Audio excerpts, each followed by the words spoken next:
Entitled Uncle breaks almost every park rule in search for a charger, then gets mad that we don't have any outlets.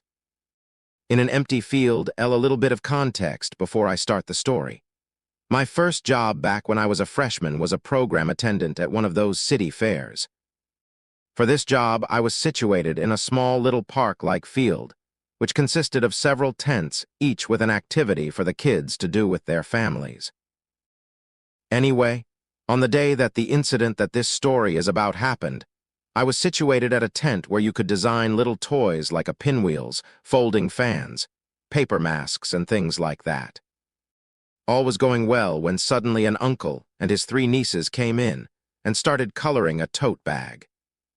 All was going well until the uncle asked me if there were any chargers, to which I told him that there were not any that I knew of in my area, but if he wanted he could go to the guest services building where they have all kinds of chargers, Apple, Android, USB, etc. Sadly, he said it was too far considering his nieces were not done the activity yet, so he asked if we at least had an outlet. The thing was, since the activity was in a vast open park, there were no outlets, so I suggested he could check in the building where the washrooms are. He did, and nothing, so he was starting to get desperate, so finally, I gave him the option to go ask the folks in the sound tent. Since they have all the equipment for performers, chances are they have an outlet of some sort. After this, he told the niece that he would be right back, and away he went. The problem was on the way he tried to unplug one of the speakers that the performers use. Luckily, I was able to stop him. Once he was gone, I continued walking through the activity with the nieces as the sound tent was within view, so I was not too worried. After a little while, they were done with the activity, but the uncle has not come back. Now I was little worried, but the oldest niece said she would go get him, and off she went as I moved on to the next family. As I was going through with the second family, I suddenly saw the niece come back. But when I looked up, she was not with her uncle, she was with one of the supervisors. I asked what happened, and she said that the niece came up to her and sadly asked where her uncle was. Now I was concerned. The #1 rule at the youth zone is kids must be supervised at all times, and this guy just ran off. I asked if the niece had any way to contact him, to which she said that she did not have his phone number, but she could call her dad, who could call her uncle. At first we were all relieved, but then I pointed out an issue.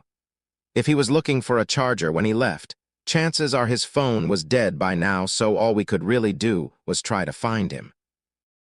The good news was we found him after about an hour, and you'll never believe where he was. On the stage where all the kiddie performers are, magicians, costume characters, children's bands, etc., and trying to unplug one of their speakers, just like what he tried to do at the small stage earlier.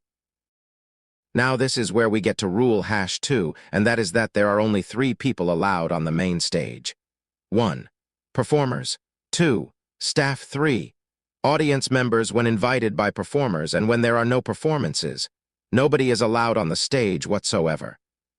So the supervisor went to talk to him, and I could not hear the conversation, but I could tell she was furious considering she was doing all these hand motions, and when the uncle got back, he was very sheepish and quickly told his nieces it was time to leave. Now, this might seem more like a dumb caregiver story rather than an entitled one, but this is the part where the entitlement comes in. After my shift, the supervisor gave her part of the story. She said that during the conversation, he said that they do not have enough outlets, to which she was dumbfounded and said, "Where can we put them? It's an empty field." Then got mad as the speakers are like $1,000 equipment, and he was not only going to an off-limits area, but messing with the equipment. So, this guy broke 3 fair rules just because he didn't plan ahead, then put the blame on us when we didn't even design the area.